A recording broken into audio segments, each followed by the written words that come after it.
अस्सलाम वालेकुम, a very good morning from new Pakistan. मैं हूँ आपकी होस्ट हिना सलमान। कैसे हैं आप लोग? ठीक है, खुशखाश हैं और खुश की खबरें भी आ रही हैं क्योंकि आपको पता है कि इंटरनेशनल फोर्ब्स 30 यूएस का सबसे बड़ा मैगजीन है जिसमें 7 पाकिस्तानियों के नाम जो हैं सर फहरिस्त हैं। 7 पाकिस्तानियों की बहुत ज़बरदस्त कंट्रीब्यूशन है from technology to the media. अगर हम बात करते हैं हानिया आमिर की, जिनकी फॉलोइंग जो है वो 20 मिलियन तक क्रॉस कर चुकी है, उनकी फॉलोइंग की बिना पर, उनकी मुस्कुराहट की बिना पर, उनकी चेहरे की बिना पर, उनकी कंट्रीब्यूशन की बिना पर उनका नाम जो है इस वक्त फोर्ब्स मैगजीन में आया है। कितनी बड़ी बात है पाकिस्तानियों के लिए। और उसके साथ साथ अगर हम थोड़ी सी मजीद बात करें तो समन कामरान का नाम इंटरटेनमेंट कैटेगरी में सामने आया है, जिन्होंने जो है रिसेंटली एक फिल्म प्रोड्यूस की और वो फिल्म मेकर हैं और जिस सब्जेक्ट पे उन्होंने फिल्म प्रोड्यूस की वो वाकई बहुत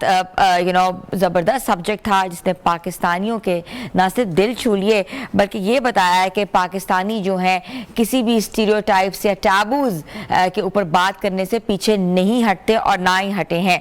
और उनकी जो फिल्म थी the bed she made was the only Pakistani film जिसने Busan international short film festival में इस साल जो है वो नुमाइंदगी की है और उनकी कॉन्ट्रीब्यूशंस ने वाकई पाकिस्तान की तरफ एक नई जिद्दत पैदा की है कि पाकिस्तान एंटरटेनमेंट इंडस्ट्री में बहुत आगे हैं। उसके साथ साथ अगर हम बात करें एंटरप्रेन्योर के हवाले से तो एंटरप्रेन्योर सैयद इस्माइल का जो नाम है वो सर फहरिस्त आए, जिन्होंने कैटेगरी में जो है ज़बरदस्त कामयाबी हासिल की है। और इसमें अगर बात करते हैं कि वो कमोडिटी सोर्सिंग और इम्प्रूविंग ट्रांसपेरेंसी जो है ट्रेड के अंदर जो है उनका नाम जो है वो सामने आया है।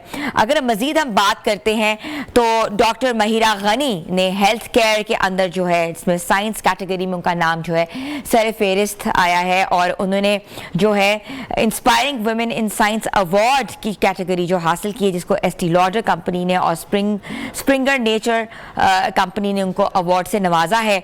उनकी काविशें, उनके इंकरेजमेंट जो है ख़वातीन के लिए एक बहुत ज़बरदस्त मिसाल है।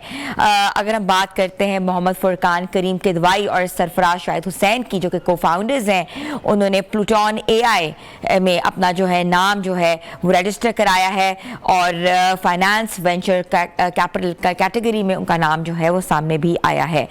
तो व्यूज़, इसके साथ साथ अगर हम मज़ीद नामों के ऊपर बात करते हैं तो फहद शहबाज का जो नाम है वो भी सर फहरिस्त है, जिन्होंने सोशल इम्पैक्ट कैटेगरी में जो है अपना लोहा मनवाया है।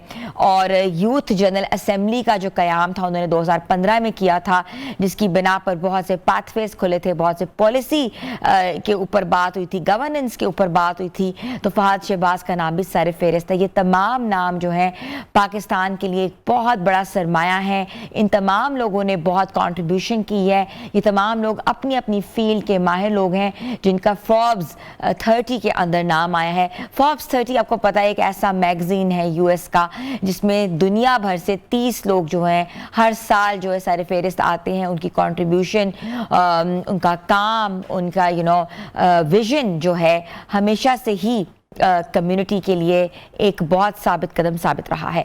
तो ये तो बात की थी हमने इंटरनेशनली, मगर अभी आपको पता है हाल ही में ईद गुजरी है, ईद उल अज़हा का जो मौका है, अभी तक हम उस सेलिब्रेशन से बाहर नहीं निकले क्योंकि अभी तक वीकेंड्स तक जो है वो खाने हो रहे थे और बहुत लंबी एक हॉलीडे पीरियड था। मगर इसके साथ साथ हमने देखा कि अस्पतालों की क्या सिचुएशन है। लोग बहुत ज़्यादा बीमार हुए हैं, बहुत ज़्यादा तादाद जो है लोगों की वो पेट दर्द, हाजमे की ख़राबी, इसको गैस्ट्रो के इश्यूज़ और इसके साथ आंतों के मसले, कॉन्स्टिपेशन, वॉमिट, डायरिया का शिकार हुए हैं। हमने कोशिश की थी कि हम ईद से पहले भी आप लोगों को टिप्स दी और हमने बहुत सी टिप्स भी दी थी हेल्थ केयर के हवाले से, किस तरीके से आपने जो है अपनी ईद को बेहतर बनाना है ताकि कोई नाखुशगवार वाक़या ना हो और लोग जो हैं बार बार बीमार ना हो। मगर ऑब्वियसली गर्मी बहुत है। मेरे अपने घर में आपको पता है कि गोश्त 3-4 घंटों में ख़राब हो गया और आई नो कि how did I manage it. तो मुझे वो सारा जो है मीट वो मुझे फेंकना पड़ा और इसी तरीके से जो है फ्रीजर्स में गोश्त फ्रीज़ नहीं हो पा रहा और लोगों ने जितना कंज्यूम किया है, गर्मी बहुत ज़्यादा थी, साथ साथ हमारे यहाँ कोल्ड ड्रिंक्स बहुत ज़्यादा चल रही थी, जिसकी वजह से जो है डबल इसके सिम्टम्स आए हैं। आज हम इस पे बात करेंगे, डिटेल्ड डिस्कशन करेंगे कि गैस्ट्रो के इश्यूज और पेट के मसाइल से कैसे निपटा जाए। छोटी सी व्यूज ब्रेक पे जा रहे हैं, ब्रेक के बाद वापस आते हैं। आप लोग हमारे साथ रहें।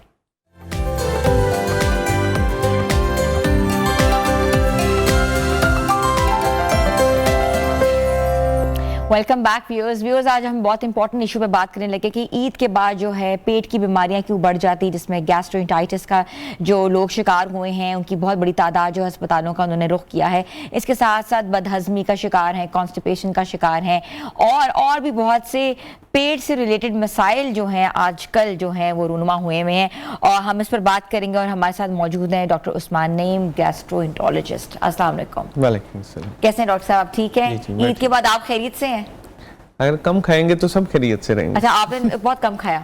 हाँ, बस मुनासिब मिकदार में लेना चाहिए अपनी जिस्म की ज़रूरियात के मुताबिक। यही अच्छा, ये पेट दर्द बहुत ज़्यादा देखने में आई। मेरे अपने घर में भी ये मसला हुआ था कि एकदम से कंज्यूम किया, पेट में दर्द है, समझ नहीं, हालांकि कम भी खाया लेकिन ये पेट दर्द जो थी ये हर दूसरे बंदे को हो गई। तो ये गर्मी का मौसम की वजह थी या गोश्त, जिस तरह मैंने कहा है कि अक्सर आपको पता है 2-3 घंटे में गोश्त खराब हो रहा था, ये वजह थी कि ज़्यादा खाने की से हो रहा था? अब अगर तमाम वजूहात की बात की जाए, पेट दर्द क्यों होता है? अगर पेट के ऊपर वाले हिस्से में दर्द होगा तो मैदे में तेजाबियत बढ़ी है, इस वजह से हो रहा है। अगर दरमियानी हिस्से में होगा तो वो जरासीम की वजह से हो रहा है, जिसे गैस्ट्रोएंटराइटिस कहते हैं। गोश्त ज़्यादा खाएंगे तो मैदा ख़राब होगा, गोश्त ख़राब खाएंगे तो मैदा ख़राब होगा। अगर सलाद के साथ नहीं खाएंगे, यानी कि फ़ाइबर साथ नहीं लेंगे, तो मैदा भी ख़राब होगा, बवासीर भी होगी, फिशर के मसाइल हो सकते हैं और डायबिटीज़, हाइपरटेंशन और यूरिक एसिड के जो मरीज़ हैं उनके जोड़ों में दर्द शुरू हो जाएगा, जिस लोगों का ब्लड प्रेशर बढ़ना शुरू हो गया। तो बेसिकली जो पेट में दर्द है वो बहुत सी बीमारियों का एक सिग्नल है, एक अलार्म है। कुछ लोगों को हमने देखा कि ईद का गोश्त ज़्यादा खाने की वजह से लबलबे की सोजिश हो गई, कुछ लोगों को अल्सर की ब्लीडिंग हो गई। और अब इन सब चीज़ों ने जो आपको साइन देना है वो पेट का दर्द ही है। तो पेट का दर्द किस वजह से हो रहा है, उसकी तशखीस क्या है, वो इम्पॉर्टेंट है। और इसमें कोई शक नहीं, ख़राब गोश्त खाने से भी पेट दर्द होगा, ज़्यादा गोश्त खाने से भी पेट दर्द होगा। मिर्च मसाला और ऑयल में तला हुआ अगर गोश्त खाएंगे तो उससे भी पेट दर्द होगा। तो पेट दर्द की तशखीस ज़रूरी है उसके इलाज के तयन के लिए। अच्छा डॉक्टर साहब, ये बताइएगा कि अक्सर लोग जो हैं वो ऑर्गन्स बड़े शौक से खाते हैं, जिसमें ओजरी है, कलेजी है और भी पाए हैं, तो उसके बाद भी देखा है कि उनकी तबीयतें ठीक नहीं रही। तो ये जो ऑर्गन्स खाना आपके मुताबिक ये ठीक है? नहीं खाने चाहिए, ऑर्गन्स को अवॉइड करना चाहिए। उनमें बेसिकली ऑर्गन्स जो हैं वो बहुत ज़्यादा रिच सोर्स होते हैं एनर्जी का, यूरिक एसिड का, कोलेस्ट्रॉल का। उनका छोटी जगह पे ज़्यादा काम करें, जैसे दिल है एक जगह, उसमें पूरे बॉडी को सप्लाई करना है, तो वो बहुत रिच होते हैं। न्यूट्रिएंट्स में तो हैं, लेकिन उसके साथ साथ वो जब कंज्यूम होंगे, ब्लड प्रेशर वाला मरीज़ खाएगा उसके लिए प्रॉब्लम बढ़ेगा, यूरिक एसिड वाला खाएगा उसके लिए प्रॉब्लम बढ़ेगा, जिन्हें दिल के मसाइल हैं उनके लिए तो बहुत ज़्यादा प्रॉब्लम बढ़ जाएंगे। तो अमूमी तौर पे एज ए डॉक्टर हम प्रोटीन जब खिलाना चाह रहे होते हैं किसी को तो उसे कहते हैं लीन प्रोटीन खाए। अच्छा, लीन से मुराद ये है कि मसल हो, पट्ठा हो, लेकिन उसमें ऑयल ना हो, और ऑर्गन्स को तो बिल्कुल अवॉइड करें। अगर उसे कोई बैक एंड पे कोई भी किसी किस्म की बीमारी है, हमें क्या पता, एक यंग कोई है जिम वगैरह कर रहा है तो वो खा लेगा, उसे कोई फर्क नहीं पड़ेगा, वो पाए भी खाएगा, निहारी भी खाएगा, उसके अलावा ये दिल कलेजी सब कुछ खाएगा। लेकिन नॉर्मल लोगों को जो अपनी मिडल एज में है, मिडल एज से मुराद 30 से लेकर अबव, उन्हें ऑर्गन मीट को अवॉइड करना चाहिए, नहीं खाना चाहिए, नहीं खाना चाहिए। ठीक है। अच्छा, ये भी बताइएगा कि बदहजमी और गैस्ट्रो में क्या फ़र्क है? बदहजमी से मुराद ये है खाना हजम नहीं हुआ। ये बेसिकली अलामात को जब आप समझाना चाह रहे होते हैं आम लोगों को, तो इन दोनों को इंटरमिक्स किया जाता है। गैस्ट्रो से मुराद ये है कि मैदे का सूज जाना, बदहजमी से मुराद ये है कि खाने का हजम नहीं होना। मैदा जब सूजेगा तो खाना फिर भी नहीं हजम होगा, लेकिन गैस्ट्रो के साथ दर्द भी होगी, बदहजमी के साथ डायरिया हो सकता है, उल्टियां आ सकती हैं। तो ये most of the time interchangeable है, हजम ना होना और मैदा खराब होना, इनको आम अल्फाज में इस तरह कह लें। अच्छा, बच्चों और बुजुर्गों को अगर गैस्ट्रो हो जाए तो क्या करना चाहिए? सबसे पहले सबसे इम्पॉर्टेंट चीज़ है डिहाइड्रेशन नहीं होनी चाहिए, पानी की कमी उनकी पूरी होनी चाहिए। किसी को भी अगर डायरिया या पखानों का मसला हो गया तो सबसे पहली चीज़ जो सबसे इम्पॉर्टेंट है वो ये है कि पानी की कमी ना हो। अगर पानी की कमी होगी तो बच्चों में तो ये ख़ास तौर पे जानलेवा साबित हो सकती है। अच्छा। बच्चों में और बुज़ुर्गों में गुर्दे के ऊपर असर आ सकता है, तो इसलिए पानी की कमी से बचाव होना चाहिए। और फिर उसके बाद हम तयन करते हैं ये हुआ क्यों है। अगर तो वायरस की वजह से हुआ है तो इसने खुद सही होना है, लेकिन चूँकि आजकल ये ईद के सीज़न में जो फूड पॉइजनिंग हो रही है वो बैक्टीरियाज की वजह से हो रही है। जैसे गोश्त को सही तरह साफ नहीं किया गया, सही तरह महफूज नहीं किया गया, तो उसके अंदर बैक्टीरिया जो कंटामिनेशन हो रहा है, कंटामिनेशन या नॉर्मल भी मौजूद था, वो बहुत जल्दी जल्दी उनकी ग्रोथ होगी और वो गोश्त को खराब कर देंगे। तो इसलिए इन दिनों में पानी की कमी सबसे पहले पूरी करें, उसके बाद एंटीबायोटिक्स की भी जरूरत पड़ती है क्योंकि ये बैक्टीरिया की वजह से होता है। अच्छा, फ्रोजन मीट कितना हार्मफुल होता है एक पेट के लिए? अगर हमने फौरन फ्रीज कर दिया है, फ्रीज करके वापस हमने खाया है, कंज्यूम किया, फिर उसको गर्म किया है, फिर हमने खाया है, हाउ हार्मफुल इट इज? अगर तो उसे प्रॉपरली सेफ नहीं किया गया था तो वो जहर है। अच्छा। फूड पॉइजनिंग जो होती है, पॉइजनिंग का मतलब जहर है। अगर उसे प्रॉपर तरीके से स्टोर नहीं करते तो फ्रोजन मीट जब डीफ्रोस्ट होगा, फिर दोबारा पकेगा, फिर दोबारा उसे गर्म किया जाएगा, तो वो जहर है। एक चीज हो गई। हाँ, अगर प्रॉपर तरीके से गोश्त को साफ करके खराब हुए बगैर उसे फ्रीज कर दिया है और एक दफा ही निकाल के पका लिया है तो वो 2 महीने तक भी उसे कुछ नहीं होता। अच्छा। हाँ, अगर प्रॉपर -15-20 डिग्री पे उसे फ्रीज किया गया और उसके बाद पका के खा लिया तो फिर उससे मसला नहीं होता। लेकिन हमने देखा लोग गोश्त का बड़ा सा थैला आया, उसे फ्रीज कर दिया, 2 दिन बाद थोड़ा सा उसमें निकाल लिया, थोड़ा सा डिफ्रॉस्ट किया, थोड़ा पका लिया, 2-3 दिन बाद और थोड़ा सा उसी में से निकाल लिया, थोड़ा डिफ्रॉस्ट किया, फिर दोबारा रख दिया, खराब हो जाता है। वो जहर है। अच्छा। खराब नहीं, वो प्रॉपर जहर है, उससे कुछ भी हो सकता है। अब देखें ना, बैक्टीरिया की हजारों नस्लें हैं, अगर उसमें से कोई खतरनाक बैक्टीरिया उसमें चला गया और उसने ग्रो कर लिया तो उससे जान भी जा सकती है। इस कदर हार्मफुल होता है। तो आप उतना जितना खाना है उतना ही खा लें, फ्रीज बार बार ना करें या गर्म ना करें। छोटे पैकेट्स बनाएं, जितना खाना है 2 पैकेट पका लें, 3 पका लें, लेकिन एक दफा जो चीज गोश्त डीफ्रोस्ट हो गया उससे दोबारा फ्रीज नहीं करना। अच्छा डॉक्टर साहब, एक बहुत इंपॉर्टेंट इधर बात ये है, सवाल भी मेरा, कि जो मीट को ड्राई करके रखना चाहिए कि मीट को जैसी आए वैसी रखना चाहिए, क्योंकि जिस तरह हम स्टोर करते हैं वो भी बहुत मसला है। हर बंदा डिफरेंट तरीके से स्टोर करता है। कुछ लोग पैकेट्स बनाते हैं, कुछ लोग बॉक्सेस में सेव कर लेते हैं, कुछ लोग इकट्ठा ही एक ही थैले में बांध लेते हैं। कैसे करना चाहिए? इकट्ठा एक थैले में तो बिल्कुल नहीं बांधना चाहिए। सबसे अच्छी बात यह है कि गोश्त आए उसे धोएं, साफ करें और छोटे छोटे पैकेट्स बना लें, छोटे छोटे बॉक्सेस बना लें। उसमें से एक बॉक्स पकाना है या 3 पकाने हैं, ये आप बाद में डिसाइड कर लें। ये सबसे अच्छा तरीका। गोश्त, ताज़ा गोश्त साफ सुथरा फ्रीज कर दिया जाए और जब चाहिए हो उसमें से निकाल के पका लिया जाए, दैट्स इट। अच्छा, ये जो कुर्बानी का गोश्त है ये सबसे ज़्यादा जल्दी ख़राब क्यों होता है as compare to the other meat forms जो हम लोग घर में लाते हैं या रखते हैं? हम तो यही करते हैं ना, आधा डीफ्रॉस्ट किया बना ले, वो ठीक रहता है। लेकिन ये कुर्बानी वाला गोश्त सबसे ज़्यादा क्यों ख़राब होता है? नहीं, कुर्बानी वाला गोश्त ख़राब नहीं होता। इसमें और नॉर्मल गोश्त के खराबी में कोई फ़र्क नहीं है। हाँ, अमूमी तौर पे जो गोश्त आ रहा होता है, जो आपने देखा होगा फ्रिजेज में पड़ा होता है, अगर कसाई की दुकान पे भी है तो उसने पंखा चलाया होता है और सफाई का एक ख्याल होता है।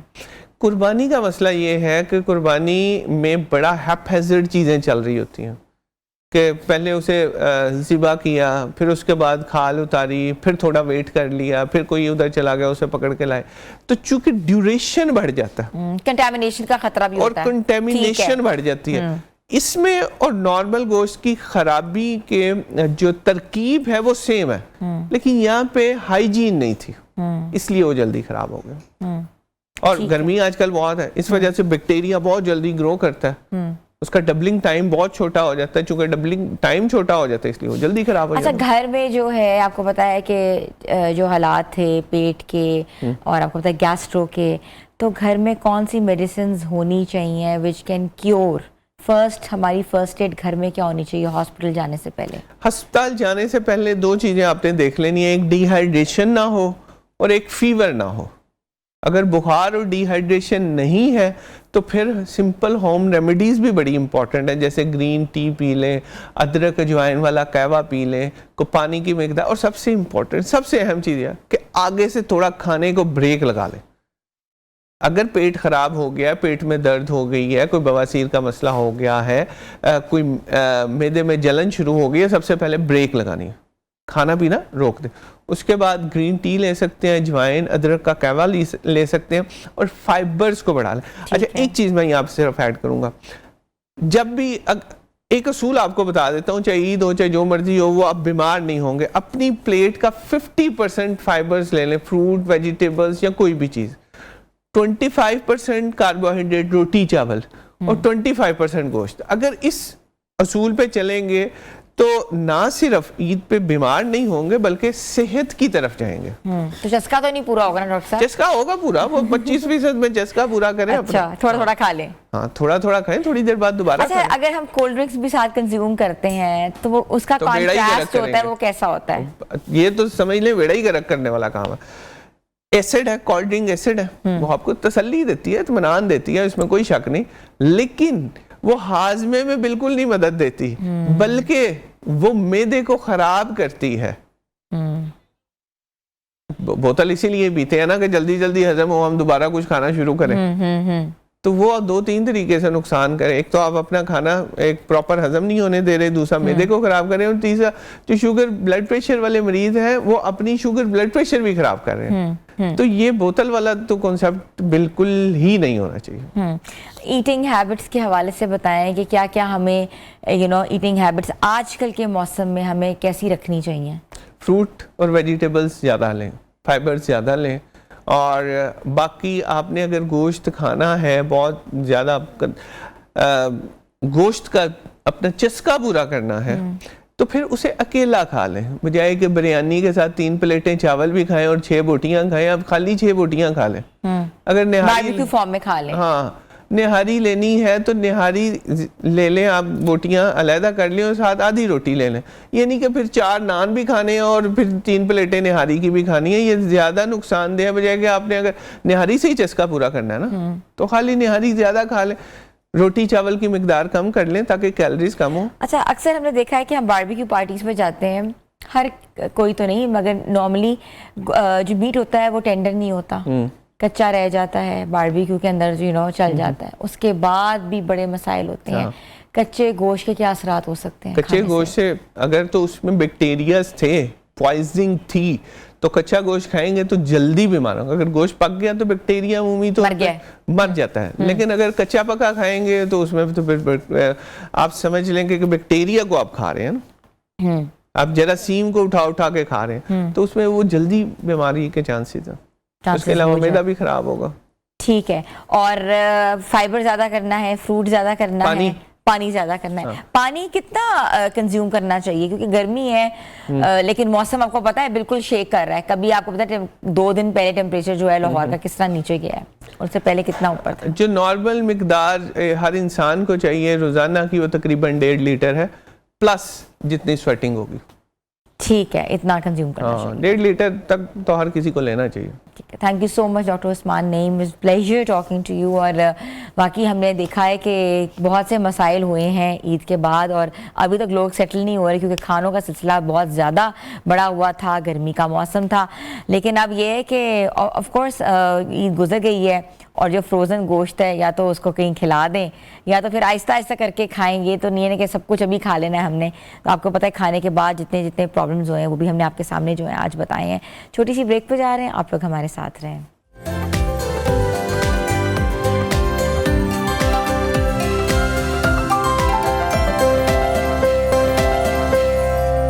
Welcome back viewers. खेलों के मैदान से बहुत ज़बरदस्त खबरें आ रही हैं, जहां महानूर अली ने 33वीं एशियन जूनियर इनफरादी स्क्वॉश चैंपियनशिप में मुसलसल दूसरी मर्तबा फाइनल तक रसाई हासिल कर ली है और कहते ना कि एक बहुत बड़ा एजाज़ अपने नाम किया है। ये चैंपियनशिप चीन के शहर में मुनक्किद हुई, जहाँ उन्होंने एशिया की बेहतरीन खिलाड़ियों के मुकाबले में शानदार खेल का मुजाहरा किया। महानूर अली से कबल जो है मुतादिद बैनुल अक़वामी इवेंट्स का हिस्सा ले चुकी हैं और पाकिस्तान के लिए गोल्ड मेडल्स भी जीत चुकी हैं। एशियन जूनियर सुपर सीरीज़ में कामयाबियां भी हासिल कर चुकी हैं और कई साल तक एशिया की नंबर 1 जूनियर खिलाड़ी जो हैं रह चुकी हैं।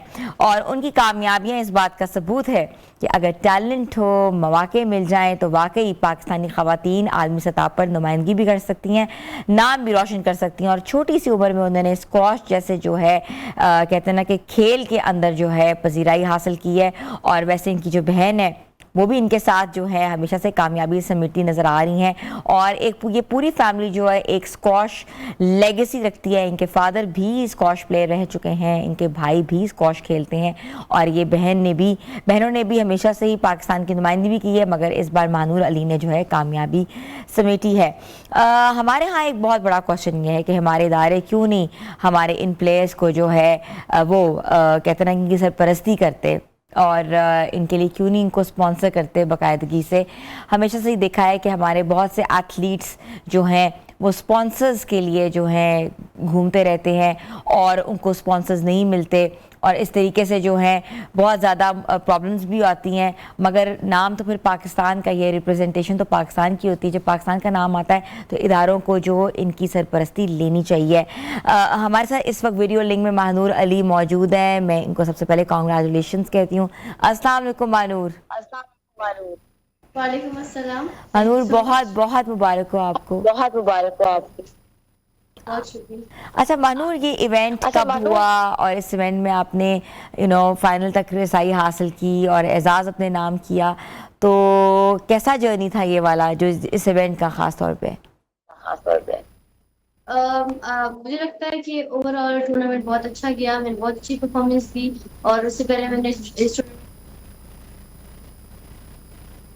आई थिंक थोड़ा सा वॉइस का इशू आ रहा है महानूर, आपके आवाज़ वहाँ से हमें नहीं आ पा रही और we can't hear you properly.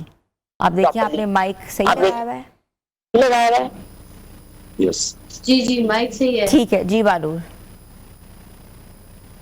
आप कंटिन्यू करें, आप अपने बताएं टूर्नामेंट के हवाले से बात करें। मैं कह रही थी कि टूर्नामेंट ओवरऑल मेरा बहुत अच्छा गया और अल्हम्दुलिल्लाह मैंने सिल्वर मेडल लिया। पिछले साल मैंने अंडर 13 कैटेगरी में सिल्वर मेडल लिया था, फाइनल खेली थी मैं, वो भी मैं बहुत क्लोजली हारी थी। और इस बार भी मैंने अंडर 15 कैटेगरी में, जो कि मेरा पहला साल है अंडर 15 खेलने का, और उसमें मैंने सिल्वर मेडल लिया। तो मैं बहुत खुश हूँ अपनी परफॉर्मेंस से। लेकिन कोर्स मुझे गोल्ड चाहिए था, मुझे और भी मेहनत करनी है इसके लिए और अगले साल भी मैं मेहनत करती रहूंगी और इंशाल्लाह जो तो नेक्स्ट ईयर मैं इससे अच्छी परफॉर्मेंस देने की कोशिश करूंगी। और मैंने सेमीफाइनल में बहुत अच्छा खेला, मैंने हांगकांग की जो है तो सेकंड सीड को मैंने हराया और फिर फाइनल मेरा फर्स्ट सीड से था जो कि बहुत अच्छी थी, वो भी चाइना की प्लेयर थी। तो मैं कहूंगी कि ओवरऑल मैंने बहुत अच्छी परफॉर्मेंस दी और इंशाल्लाह मैं और भी मेहनत करूंगी। अच्छा महानूर, आपके फाइनल में आपकी ओपोनेंट कौन थी?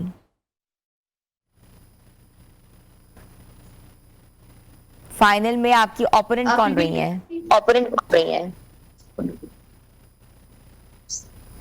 अब मेरी ओपोनेंट जो थी जिस साथ मैं फाइनल खेली जी, तो आई थिंक वो बहुत अच्छी प्लेयर थी, उसने भी बहुत मेहनत की होगी। ऑफ कोर्स इस टूर्नामेंट के लिए शायद उसने मुझसे ज्यादा मेहनत की होगी, इसलिए वो जीती। लेकिन इस बार मैं कोई कमी नहीं छोड़ूंगी अपनी ट्रेनिंग में, अपने डिसिप्लिन में, अपने डाइट में, सब कुछ में, और मैं और भी बेहतर करूंगी ताकि जैसे मैंने अपनी जितनी मिस्टेक की है तो मैं उसको भी बेहतर करने की कोशिश करूंगी, उसको मैं परफेक्ट करूंगी कि वो सही हो जाए। तो इंशाल्लाह मैं कोशिश करूंगी कि नेक्स्ट टाइम इससे अच्छी परफॉर्मेंस हो। बिल्कुल ऐसा ही है। अच्छा, फाइनल तक पहुंचना भी एक बहुत बड़ी कामयाबी होती है। ऑफ कोर्स आपको सेमीफाइनल्स भी जीतने हैं और आपको उससे पहले भी गेम्स जीतनी होती हैं। तो क्या सबसे बड़ा चैलेंज आपने फेस किया फाइनल तक जाने के लिए?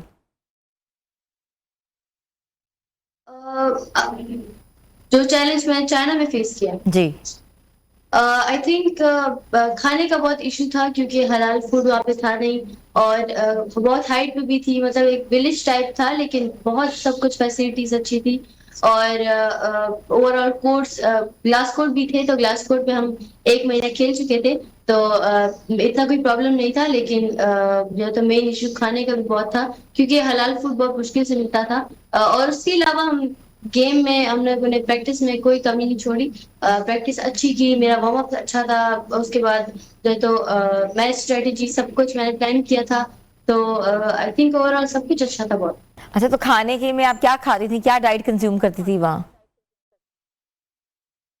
ज्यादातर फ्रूट्स होते थे, ब्रेड और जैम, और आई थिंक हलाल फूड मुश्किल से मिलता था। और सुबह ब्रेकफास्ट भी बहुत अच्छा था वहाँ पे, और लंच के लिए सैंडविच, एग सैंडविच कुछ इस तरह, और डिनर में भी कुछ लाइट सा खा लेते। हम्म, ठीक है।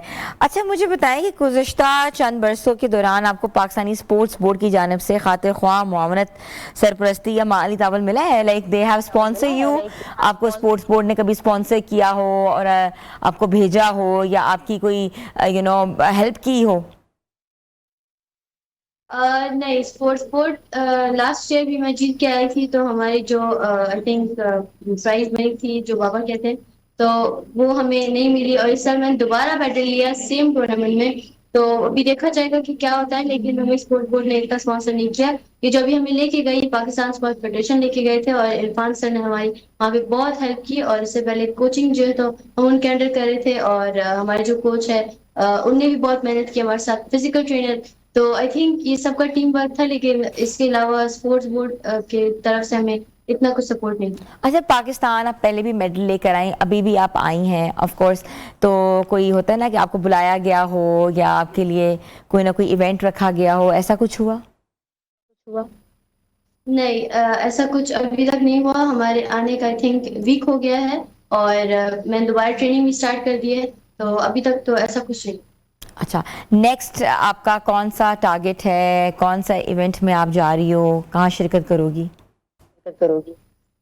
मेरा टारगेट तो पीएसए है, जो कि प्रोफेशनल स्क्वॉश है, लेकिन अभी जो फिलहाल मैं जूनियर खेल रही हूँ, तो उसमें मेरा टारगेट वर्ल्ड जूनियर है ऑफ कोर्स, जिसके लिए मैं बहुत मेहनत कर रही हूँ। क्योंकि मेरी अभी एज भी नहीं है इतनी, लेकिन मैंने और प्लेयर्स को देखा है जिनसे मैं खेल चुकी हूँ, वो भी वर्ल्ड जूनियर खेल रहे हैं। तो मेरा यही ड्रीम होगा कि मैं जूनियर जब तक खेल रही हूँ, तो मैं वर्ल्ड जूनियर में परफॉर्म करूँ, सिर्फ पार्टिसिपेट ना करूँ बल्कि अच्छी परफॉर्मेंस दूँ, और अपने मुल्क के लिए अपने मुल्क का नाम रोशन करूं।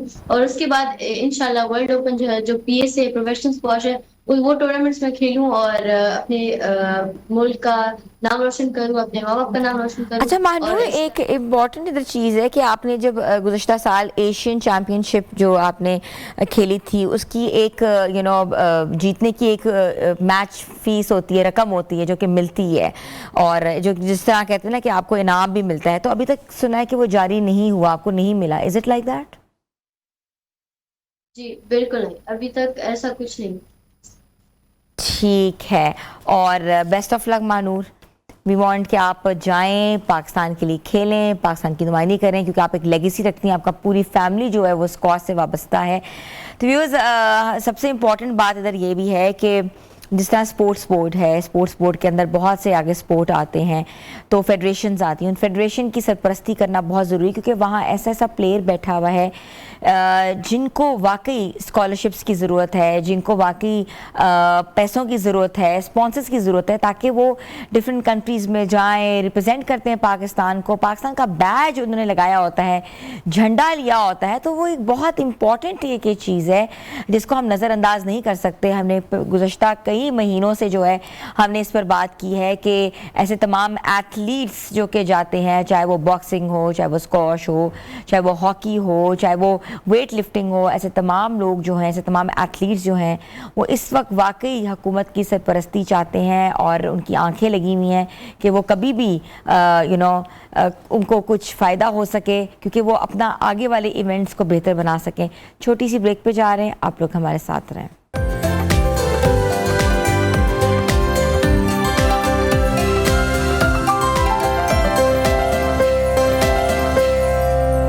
Welcome back viewers. Eid ul Azha कुर्बानी का जो फरीज़ा जो है हम अदा कर चुके हैं, मगर अब जो मसला है वो ये है कि घरों में एक और मरहला शुरू हो गया है कि हमने कैसे जो है गोश्त को, कुर्बानी के गोश्त को महफूज बनाना है ताकि जो है उसमें कंटामिनेशन भी ना हो, कोई बैक्टीरिया भी ना आ जाए, और इसके साथ साथ ये भी है कि हम सेहतयाब भी रहें और सही तरीके से हम खा भी सकें। और आगे आने वाले जो दिनों में हमने ऑफ कोर्स जो है पूरा महीना जो है वो दावतें चलती रहती हैं, तो दावतों में भी वो जो गोश्त है वो फ्रेश रहे। तो दुरुस्त तरीका महफूज करने का क्या है, कैसे हम स्टोर कर सकते हैं, कौन कौन से तरीके होते हैं जिससे जो है कोई बैक्टीरिया, कोई कंटामिनेशन या जो मीट का जो प्रोसेस है वो ख़राब ना हो। या हमने अक्सर देखा है कि गोश्त बनाते बनाते जो है अक्सर देखा है खट्टा हो जाता है और जब सर्व करने लगते हैं तो वो बिल्कुल जो है उसमें स्मेल आ जाती है। ऐसा मेरे साथ अभी रिसेंटली हुआ, ऐसे मैंने बार बार जिक्र किया है। तो इस चीज़ों से हम कैसे बच सकते हैं और कैसे जो है वो स्टोरेज का जो मरहला है उसको हम बेहतर बना सकते हैं। तो आज हमारे साथ मौजूद हैं फूड कंसल्टेंट हैं, फूड एक्सपर्ट हैं, और इसके साथ साथ आपको देखा है कि किचन एक्सपर्ट भी हैं, हमजा शेख, जिनको आज मैंने मदू किया शो में। अस्सलाम वालेकुम हमजा। वालेकुम अस्सलाम and thank you so much for having मी। और आज एक और बात, ईद तो खत्म हो गई पर माशाल्लाह आज आपकी तैयारी देख के लग रहा है कि ईद अभी भी चल रही है। ना चल रही है। हाँ, you're looking good, वापस आए हैं। माशाल्लाह। Thank you so much Hamza. और आपने भी रेड कलर पहना हुआ है, I think maroon colour, it's very much in fashion these days. मैं तो ई ट्रांसमिशन पे भी एक दिन पूरा मरून कुर्ता पहन के, अच्छा तो आजकल मुझे अच्छा लग रहा है। मतलब आई थिंक ये मिडिल एज में आके ना मुझे ब्राइट कलर्स थोड़े फिर से फैसिनेट करना शुरू हो गए। एज भी एक्सपोज कर दी, मिडिल एज। हाँ तो सब नहीं होना है बड़े, इसमें क्या है। अब मैं कहूँ मैं 16 साल का हूँ तो मजा थोड़ी आएगा। मेच्योरिटी आपको एम्ब्रेस करनी चाहिए अपनी एज, मजा आता है। और एज विद ग्रेस। हाँ, एज ग्रेसफुली। जी, तो आज हमारा टॉपिक, अच्छा topic is very interesting storage के हवाले से, बिकॉज स्टोर कैसे करना है। फ्रीजर्स काम नहीं कर रहे, मौसम आपको पता है कितना जो है अनप्रेडिक्टेबल है। Sometime it's raining, sometime it's load shedding हो रही है, हीट बहुत ज़्यादा, हीट वेव्स हैं, और गोश्त तो मेरा तो ख़राब हो गया था। बिल्कुल, मैं आपको बताऊं है ना 40-45 डिग्री 40 डिग्री के बाद ना वैसे भी रेफ्रिजरेशन बहुत ज़्यादा कॉम्प्रोमाइज़ हो जाती है। ठीक है, बहुत कम फ्रीजर भी अब जो है ना 7-8 डिग्री पे चलना शुरू हो जाता है, डीप फ्रीजर या फ्रीजर, ठीक है, जो ऊपर वाला पार्ट है। अब द पॉइंट इज गोश्त का ट्रीटमेंट, गोश्त स्मेल, ये सब क्यों होता है, कैसे होता है। आप गोश्त कुर्बानी करके आया है, एक तो सबसे पहले उसमें हींग क्यों आती है हमें, क्योंकि जब हम नॉर्मल बकरा खाते हैं ना उसकी खुराक इतनी तेज नहीं होती। ठीक है, वो नॉर्मल बकरा होता है, वो तकरीबन 12-15 किलो का ज़िबा होने के बाद गोश्त होता है। छोटा बेबी गोट होता है थोड़ा, उसके अंदर छोटी चांपें होती हैं, छोटी पुट होती है, छोटी रान होती है, तो वो इतनी तेज खुराक पे नहीं पला होता। कुर्बानी का जो जानवर है ना, ये वंडा और TMR और इन सब चीजों के ऊपर पला होता है, तो ये काफी बड़ा जानवर होता है। चाहे वो बीफ हो, व्हील बड़ा वच्छा हो, या चाहे वो बकरा हो, इट्स ह्यूज इन साइज। वो तेज खुराक की वजह से जब इनके हार्मोन्स इनके अंदर स्ट्रॉन्ग जाते हैं तो गोश्त के अंदर ज्यादा तवानाई भी होती है और गोश्त के अंदर एक स्पेशल स्मेल एग्जिस्ट जनरली करती है। ठीक है, हार्मोनल इश्यूज होते हैं उनको।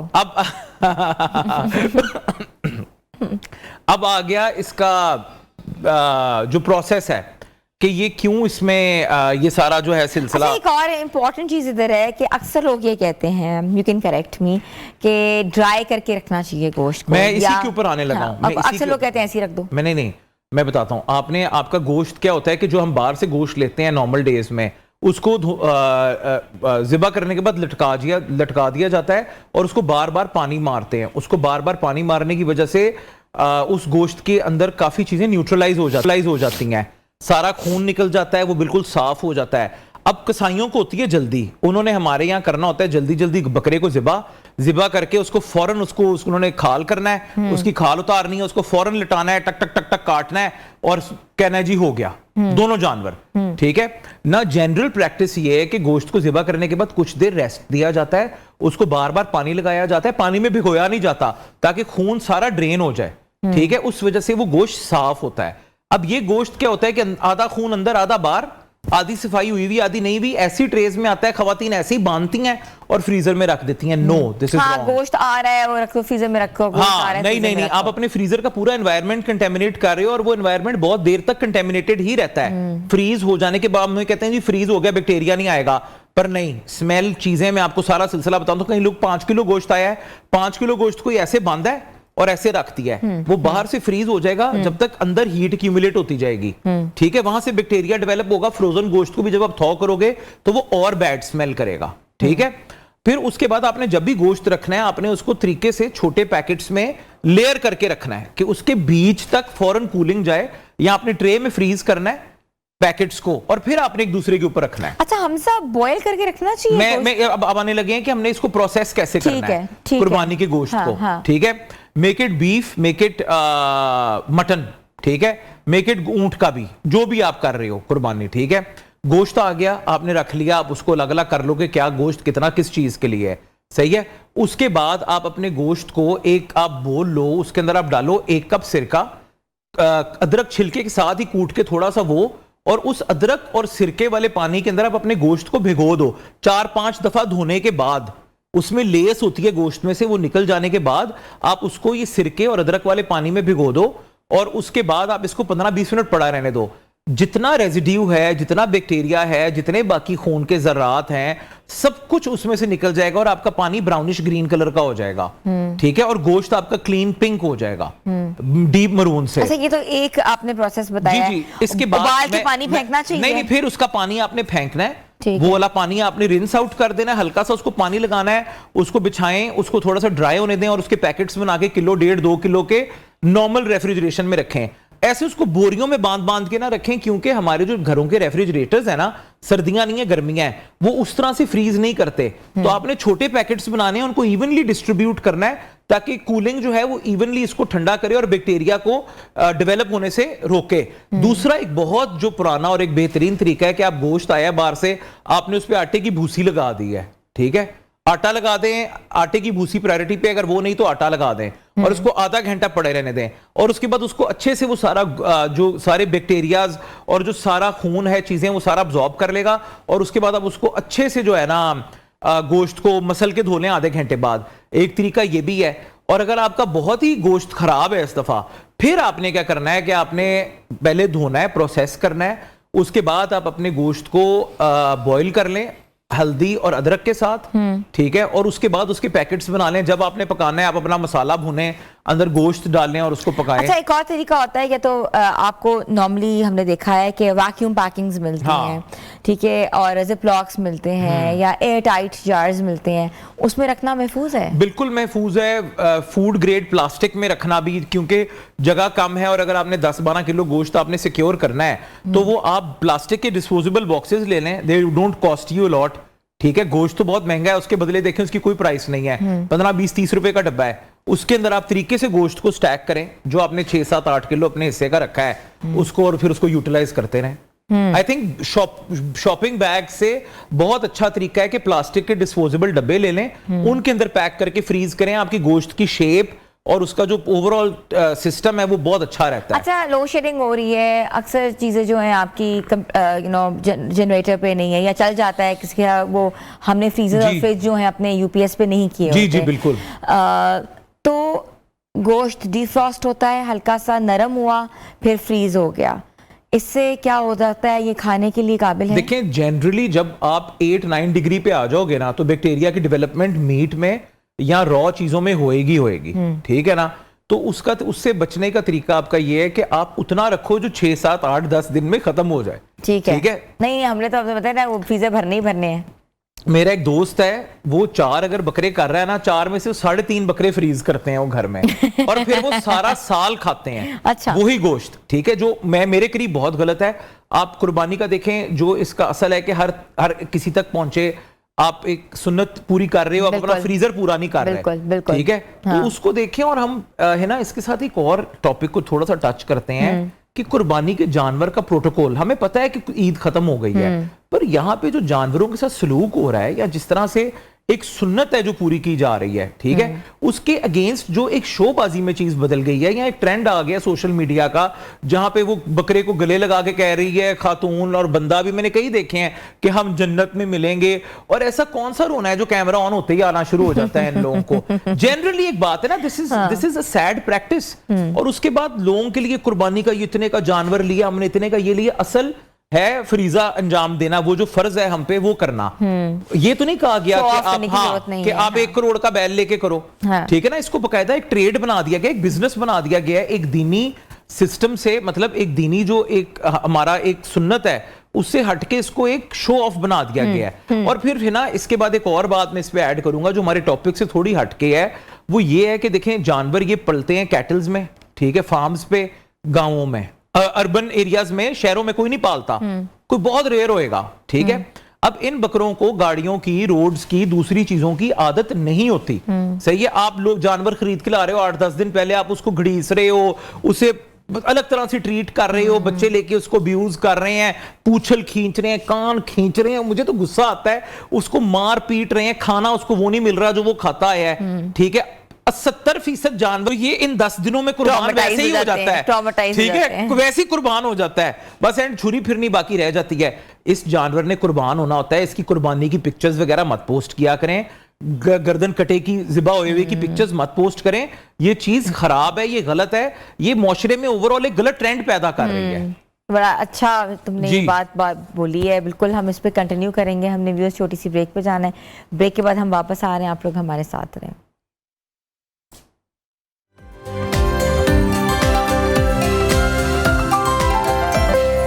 Welcome back views. आज हम बात करें कि कुर्बानी के गोश्त को कितने अरसे तक महफूज रख सकते हैं, कब कब खा सकते हैं, और ख़ास तौर पर जब फ्रीजर्स जो हैं आपको पता है फ्लक्चुएट हो रहे हैं, लोड शेडिंग बहुत ज़्यादा हो रही है, और उसके बाद साथ देखा जाता है कि गोश्त नरम होता है, फिर हम लोग उसको जो है फ्रीज़ करते हैं और फिर हम उसको कंज्यूम करते हैं। कितनी कंटामिनेशन है, कितना बैक्टीरिया है, और महफूज करने का दुरुस्त तरीका क्या है, और ख़ास तौर पर हम बदबू को, खून को और बैक्टीरिया को, आलूदगी को कैसे खत्म कर सकते हैं, तो हमें बता रहे थे हमसा है। बिल्कुल जी, जिस तरह हमने सारे टॉपिक इसके रिलेटेड बड़ी बातें कवर की हैं, उस तरह ही फ्रीजर बर्न भी एक बहुत इंपॉर्टेंट बात है। उसमें हमें हम जो पहले ब्रेक में बात कर रहे थे उससे मुझे हंसी आ रही है।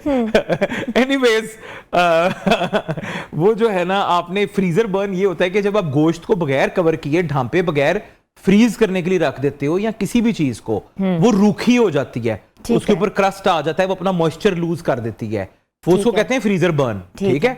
आप अगर देखें, एक बोटी आपने लिफाफे के अंदर लपेट के रखी है और एक आपने वैसे ही रखी है, जब आपने वैसे रखी है ना, ऊपर से सफेद सी हो जाएगी, जिस तरह फ्रॉस्ट बाइट हो जाती है, ठीक है, और जो आपने लपेट के रखी है वो सुर्ख रंग अपना बरकरार रखेगी, वो सिर्फ फ्रीज होएगी, तो वो होता है फ्रीजर बर्न। फ्रीजर बर्न होने के बाद ये होता है कि गोश्त रूखा पकता है, वो टेक्सचर नहीं आता, वो टेस्ट नहीं आता, उस तरह से मसाले नहीं अब्सॉर्ब करता, क्योंकि उसके ऊपर एक क्योंकि मसल होता है, क्रस्ट डेवलप हो जाता है। तो फ्रीजर बर्न से जनरली बचना चाहिए। उससे बचने का तरीका ये है कि डिस्पोजेबल बॉक्सेस में, प्लास्टिक के बैग्स में या क्लिंग रैप में आप अपने गोश्त को लपेट के रखें, ठीक है। अच्छा, एक स्मेल सी होती है जो हीक वो खत्म नहीं होती। बिल्कुल, ट्राई आवर लेवल बेस्ट कि हम इसमें ज्यादा मसाले डालें, मैं आपको बताऊं, और वो लेकिन वो रहती है। मैं जो आपको अदरक और पानी वाला, अदरक और सिरके वाला और तरीका बताया है ना, उसको डिप करके, ड्राई करके आप उस टाइम भी पका सकते हैं और उसके बाद आप फ्रीज भी कर सकते हैं। उससे आपके गोश्त को जब आप लहसुन अदरक डाल के भूनेंगे, किसी किस्म की गारंटी स्मेल नहीं आएगी, मेरी गारंटी है। अगर ना आए ना तो मुझे पकड़ लें सोशल मीडिया पे आके, ठीक है, ठीक है, ये मेरी गारंटी है। और आटे वाला तरीका भी बेहतरीन है, नहीं स्मेल आएगी। अगर फिर भी स्मेल आ रही है, इसका मतलब है कि आपका गोश्त बहुत देर रूम टेम्परेचर 40 डिग्रीज पे पड़ा रहा है, ज़िबा होने के बाद हिस्सा आपके तक पहुंचने तक इकट्ठा होके कहीं गोश्त पड़ा रहा है, और वो गोश्त ऑलरेडी बैक्टीरिया कैच कर चुका हुआ है। फिर एक वो रीजन भी होता है कि आपके गोश्त में से, जिस तरह आप कह रही थी, आपका गोश्त खट्टा हो गया पकते पकते, उसका एक ये तरीका कि बहुत देर अगर काउंटर टॉप पे पड़ा रहे और वो पानी साफ ना हो जिससे आपने धोया, या कोई भी गलती, हमारे जो टैंक में से पानी आ रहा होता है, वाटर टैंक में से, वो भी कौन सा साफ होता है, तो इसलिए विनेगर और प्यूरिफिकेशन के लिए चीजें डाली जाती हैं, उसको प्रिजर्व करने के लिए, उसे क्लीन करने के लिए। अच्छा, एक और मुझे बात बताओ कि बकरे का गोश्त हो जाए, ऊंट का गोश्त हो जाए, गाय का गोश्त हो जाए, वो एक ही टेम्परेचर पे फ्रीज हो सकता है? बिल्कुल जी, इसके देखें, फ्रीजिंग पॉइंट्स अलग अलग होते हैं? नहीं नहीं, एक ही टेम्परेचर पे फ्रीज हो जाता है। वो एक कटा किस साइज पे हुआ है। अच्छा, ठीक आप है। फर्ज करें कि ऊंट के गोश्त लोग क्या करते हैं कि पूरी रान के या अगले हिस्से के इतने बड़े बड़े पीसेस काटते हैं, ठीक है, वैसे ही भेज देते हैं, बोटी नहीं करवाते। कि आपने जो पसंदे बनाने हैं, आपने छोटी बोटी बनानी है, आपने जो कीमा करना है आप खुद करवा रान रोस्ट करानी है। एग्जैक्टली। तो वो उसके हिसाब से जितना बड़ा पीस होगा उतना ज्यादा टाइम लेगा फ्रीज होने में, और जितनी छोटी बोटी कटी होगी उतना वो जल्दी फ्रीज हो जाएगी। कुर्बानी के गोश्त में आपने स्मेल के लिए हमने बात कर ली है, लेकिन एक आती है उसकी स्मेल जो होती है, हाँ। हम उसको कैसे एराडिकेट कर सकते हैं? देखिए, फिर आप देखें एरोमेटिक्स हैं। आप एक और तरीका, अगर आप बहुत वहमी हो ना, तो आप सबसे पहले क्या करो कि आप अपना फर्ज करें आपने मटन पकाना है, आपने विनेगर और जिंजर के साथ वॉश कर लिया, ठीक है, उसके बाद उसको थोड़ा ड्राई आउट होने दिया। आप उसको अलग से एक प्रेशर लगाओ, एक मतलब 4-5 minute, 7 minute, 8 minute, depending on the size of the meat. गरम मसाला, अदरक, लहसुन, प्याज, हरी मिर्चें और कटा हुआ नींबू डाल के आप उसको प्रेशर लगाओ, और आप वो जो यखनी निकल रही है ना उस गोश्त में से उस टाइम, उसको एक दफा आप डिस्कार्ड कर दो। ठीक है, ठीक है। उसके बाद आपके जी गोश्त की जान निकल जाएगी, अफादियत सारी निकल गई, नहीं, कुछ नहीं होता, आपको कुछ नहीं होगा, आप दुनिया में ही रहेंगे। हाँ। ठीक है। अच्छा, ऑर्गन्स अक्सर लोग खाते हैं। हाँ। वो जो ऑर्गन्स होते हैं कलेजी वो पका बहुत के, ज्यादा, देखिए, बिल्कुल, और कलेजी है, दिल है, हाँ, फेफड़ा है, देखिए उसको आप खा सकते हो। ओजरी है। बिल्कुल, इन्होंने ओजरी के साथ शक्ल बनाई है। अच्छा, आई हर्ड, मैंने खाई नहीं है, कि बहुत ओजरी अच्छी होती बनती है। बहुत अच्छी है, बहुत मजे की बनती है तो ओजरी। उसकी भी एक स्मेल होती है। हाँ, क्या उनको ओजरी के मुतालिक मुझे कोई फ्रीज करना चाहिए कि नहीं करना चाहिए? नहीं, मुझे ओजरी के मुतालिक मेरी उनको बिल्कुल ताजा रिसर्च- खाना चाहिए। हाँ, उसको कच्चा खाना चाहिए। मैं आपको बताता हूँ, हाँ, कलेजी वगैरह आप खाएं, जरूर बनाएं, ठीक है, अगेन वॉश करके अच्छे से उसको थोड़ा सा सिरका लगाएं। कलेजी का एक बहुत अच्छा तरीका है, उसको आप दूध के अंदर भिगो दें। अच्छा, ठीक है, फिर वो बहुत टेंडर पकती है। मसाला बनाएं, लहसुन अदरक डालें, उसमें कलेजी डालें, टमाटर डालें, जीरा डालें, सूखी मेथी डालें, बेहतरीन किस्म की कलेजी बनाएं और सब एंजॉय करें। सब कुछ खाना चाहिए जो अब अल्लाह ताला ने हमारे लिए हलाल चीजें की हैं, वो हमारे लिए किसी भी तरह उसके बिल्कुल, हम वैसे ही बकरे की कोई चीज छोड़ते नहीं हाँ, है। एग्जैक्टली, सब भी खा लेते हैं। बिल्कुल, बकरे की जुबान भी खाई जाती है। खाते हैं, बिल्कुल, लोग हाँ, खाते हाँ, हैं। बिल्कुल, बिल्कुल, ओजरी सिरी भी जुबान, खाते हैं, एवरीथिंग खाई जाता है। हाँ, बिल्कुल। बहुत जितना महंगा हो गया ना बकरा, किसी दिन इसकी खाल भी लोगों ने कहना खा लो।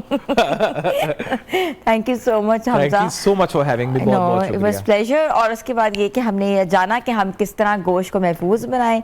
हमजा शेख ने हमें डिफरेंट टिप्स बताई हैं, आप लोग भी फॉलो करें। छोटी सी ब्रेक पे जा रहे हैं, हमारे साथ रहें।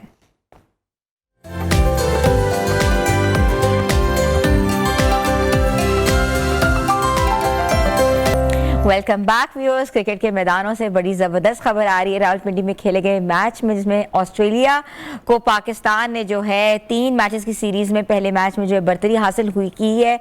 और अगर हम थोड़े से स्टैट्स के ऊपर बात करें तो 1-0 की बढ़तरी जो है वो अब हासिल हो गई है। और इस मुकाबले में कौमी टीम ने पहले टॉस जीत कर जो है फील्डिंग का फैसला किया, जो कि बाद में जो है मुकम्मल तौर पर दुरुस्त साबित हुआ। और पाकिस्तानी बॉलर्स ने ऑस्ट्रेलियाई बैटिंग लाइन को इब्तिदा में ही जो है प्रेशराइज किया और पूरी टीम सिर्फ 200 रन्स पर आउट हो गई। मैच की सबसे बड़ी जो इम्पोर्टेंट चीज़ ये है कि ऑलराउंडर इरफात मिनहाज की शानदार कारकर्दगी ने एक बार फिर जो है शायकीन क्रिकेट की आंखें उस पर जमा के रखी हैं, बिकॉज उन्होंने 32 रन्स देकर 5 विकेटें हासिल की हैं, which was a big achievement for Pakistan. और पाकिस्तान के वनडे डेब्यू में बेहतरीन बॉलिंग परफॉर्मेंस का नया रैकेट भी उन्होंने कायम किया है। और इसके साथ साथ बाबर आजम की बात करें, जिन्होंने एक मरतबा फिर जो है अच्छा खेलते हुए 69 रन स्कोर किए और साथ साथ जो है अपनी वाकई सलाहियतों का लोहा मनवाया। जिस तरीके से हम कह रहे थे कि वो कभी खेलते अच्छे नज़र आते हैं, कभी थोड़ा सा शेकी हो जाते हैं। और इसके साथ साथ एक नौजवान जो हैं गाजी गौरी, जिन्होंने 65 रन बनाकर अपनी सलाहियतें का लोहा फिर मनवाया है, लेकिन ही वॉज अ गुड, उनका भी नज़रों में आए हैं। देखना यह है कि पाकिस्तान के लिए जो ऐसे प्लेयर्स हैं ये कितने अच्छे साबित हो सकते हैं। और we will talk on cricket. और आज हमारे साथ स्पोर्ट्स एनालिस्ट ताबिश हाशमी साहब मौजूद हैं और मैं उनको वेलकम करती हूँ। जी, अस्सलाम वालेकुम। बहुत शुक्रिया है ना, सबसे पहले आपने मुझे अपने प्रोग्राम में मदऊ किया और इवन आपने बड़ा अच्छा इब्तिदाइया दिया जिसमें आपने तफसीली तौर पर पाकिस्तान टीम की इस वक्त जो रावलपिंडी में मैच खेला गया और उसकी जो परफॉर्मेंस थी उस पर नजर डाली, लेकिन yes the credit also goes to cricket चाचा, पाकिस्तान के चाचा क्रिकेट जो है उनकी बड़ी कंट्रीब्यूशन है। उन्होंने पाकिस्तान की क्रिकेट को 50 साल सर्व किया और उनके लिए भी जो है वो उनका फेयरवेल मैच था और उन्होंने वहाँ कंट्रीब्यूशन दी। मुख्तलिफ लोगों ने मुख्तलिफ इनामात उन्हें दिए, पीसीबी की जानिब से भी उनको जो है टोकन ऑफ मनी देने के हवाले से बताया जा रहा है। This is very good. Even आप बात कर रही थी अरफात मिनाज के हवाले से, बड़ी शानदार उन्होंने परफॉर्मेंस का मुजाहरा किया। अरफात मिनाज ने 40 साल से जायद पैरसे का एक रिकॉर्ड था जाकिर खान साहब का, पाकिस्तान के बड़े जबरदस्त क्रिकेटर थे जाकिर खान साहब, उनका रिकॉर्ड उन्होंने ना सिर्फ जो है उस रिकॉर्ड को हासिल किया बल्कि बड़ी जबरदस्त परफॉर्मेंस का मुजाहरा करके अपने डेब्यू में साबित किया कि जो नौजवान खिलाड़ी हैं वो इन पिचेस के लिए बने हुए हैं। वो ये नौजवान खिलाड़ी जो डोमेस्टिक में खेलते हैं, they knows the condition of Pakistan और उस पर वो किस तरीके से जो इम्प्लीमेंटेशन करते हैं। हम बार बार अपने मुख्तलिफ तर्जीहों में मुख्तलिफ प्रोग्राम में ये बात कर चुके हैं, आपको याद होगा कि जो नौजवान खिलाड़ी आपको उसको अपनी होम सीरीज में मौका देना चाहिए क्योंकि उसके पे एक तजर्बा होता है, उसके पे एक एहलियत होती है, उसके पे एक सलाहियत होती है, वो जानता है कि पाकिस्तान की कंडीशन को कैसे फ्रूटफुल हो। लेकिन हमारा सिस्टम जो उनको मुश्किल सीरीज में आजमाता अच्छा, ये जो ऑलराउंडर सामने आए हैं इरफात मिन्हास, आपको लगता है ये टीम में जगह बनाने में कामयाब हो जाएंगे प्रॉपर्ली? मैं समझता हूँ अरफात मिन्हास ने जिस तरह की अपनी धुआंधार परफॉर्मेंस के साथ पाकिस्तान टीम के लिए एंट्री दी है, मैं बड़ा खुश हूँ। मुल्तान से ताल्लुक है इस नौजवान खिलाड़ी का, मुल्तान से बड़े पाकिस्तान के प्यारे जबरदस्त क्रिकेटर जो है उनका ताल्लुक है। शोएब मकसूद एक बड़े अच्छे बैट्समैन थे, वो ये उनकी सुपरविजन में बड़ा आ गया। इनके वालिद साहब काशिफ मिनाज जो है उन्होंने बड़ा कुछ किया अपने बच्चों के लिए। फिर इनके छोटे भाई हैं समीर मिनाज जिन्होंने इंडिया के खिलाफ अंडर-19 में बड़ी जबरदस्त दिलकश परफॉर्मेंस की, पीएसएल में बड़े अच्छे परफॉर्मेंस का मुजाहरा किया। तो ये आपने पाकिस्तान की क्रिकेट की लेगेसी के अंदर अगर हम पहले दिन से बात करें, पहले इम्तियाज अहमद सईद अहमद साहब हुआ करते थे, फिर मोहम्मद बिरादरान की फैमिली हुआ करती थी, हारून रशीद साहब उनकी फैमिली हुआ करती थी, फिर यूनिस अहमद वगैरह का मैंने आपको जिक्र किया, अकमल बिरादरान थे। इस तरह ही इसी तरह अब मिन्हाज बिरादरान की अनकरीब बहुत जल्दी मुकम्मल एंट्री आप देखेंगे पाकिस्तान टीम के अंदर, जो बड़े खुशाइंद है। ये दोनों नौजवान खिलाड़ी बड़े टैलेंटेड है। इनका तीसरा भाई भी है अब्दुल्ला मिनास, वो भी अंडर 13 के अंदर। अच्छा, ताबिश गाजी गौरी के परफॉर्मेंस को आप कैसे देख रहे हैं? बड़ी शानदार परफॉर्मेंस थी, उस पर शायद जितनी तारीफ की जाए कम है। जिस तरीके से एक नौजवान खिलाड़ी ने आया, मौका दिया, इवन कप्तान को क्रेडिट जाएगा, शाहीन आफरीदी पर आप जितनी तनकीद कर रहे हैं वो जानिब है, लेकिन एक कप्तान ने नौजवान खिलाड़ी पर इतना एतमाद किया, सीनियर खिलाड़ी उसको भी अपॉर्चुनिटी वो दे रहे थे, शादाब को दिया। लेकिन बात वही है, शादाब जैसे खिलाड़ी जितने भी आपके सीनियर खिलाड़ी हैं उनसे बहुत उम्मीदें होती है लेकिन उनकी परफॉर्मेंस वैसी होती नहीं है। और आपका सिस्टम शायद ऐसा हो चुका है इस वक्त माजरत के साथ कि बगैर लॉबिंग की टीम बनती नहीं है। आप माजी से लेके आज तक देखें पाकिस्तान की टीम लॉबी से बनती है, ये बात तो बिल्कुल ठीक है, लेकिन इस वक्त जो ये लॉबी है ये पता नहीं किनको खुश करने के लिए बनाई जाती है। शादाब की टीम में जगह बनती नहीं थी, आपको या सुफियान मुकीम को चांस देना चाहिए था, पीएसएल में परफॉर्म कर रहा है, पाकिस्तान शाइन्स के लिए परफॉर्म कर रहा है, हर लीग में परफॉर्म कर रहा है वो नौजवान खिलाड़ी, वो गायब है। फिर हसन नवाज जैसा बैट्समैन, एक इम्पैक्टफुल बैट्समैन, वो गायब है। इस तरह के बहुत सारे खिलाड़ी हैं जिनके साथ नाइंसाफी भी सिस्टम में हो रही है। गाजी गौरी जो सिस्टम के साथ नहीं है, मतलब जो सिस्टम चल रहा होता है आपको डोमेस्टिक खेल के आगे आना होता है, लेकिन यस गाजी गौरी आ गए, उन्होंने रन कर दिए, तो उसकी वजह से गाजी गौरी को एडवांटेज होगा। उन्होंने रन करने के बाद जो दीगर खिलाड़ी थे जिन्होंने शायद डोमेस्टिक के अंदर रन किए, जिसमें अच्छा, पाकिस्तान का मिडिल ऑर्डर हमेशा से ही शेकी नजर आया है मगर इस बार बड़ा मुस्तहकम नजर आ रहा है। जी आप ठीक कह रही हैं, लेकिन बात सही ये है कि आप एक दो मैचेस पर इन्हिसार नहीं कर सकते। You have to going and playing for the whole series, उसके बाद नतीजा सामने आएगा। और अभी जो भी हो रहा है it's all good, it's all wonderful, और बहुत अच्छी बात है, बड़ी खुशाइंद बात है कि ये सारी चीजें हो रही है। लेकिन इसके साथ साथ आपको इस बात को समझना होगा कि ये हमारा पहला पहराव था और बड़ा अच्छा रहा, खुशाइंद रहा। आगे क्या चीजें होंगी, क्योंकि ऑस्ट्रेलिया की जो टीम है इसमें चल रहा है नाम है जो शायद मौजूद नहीं है।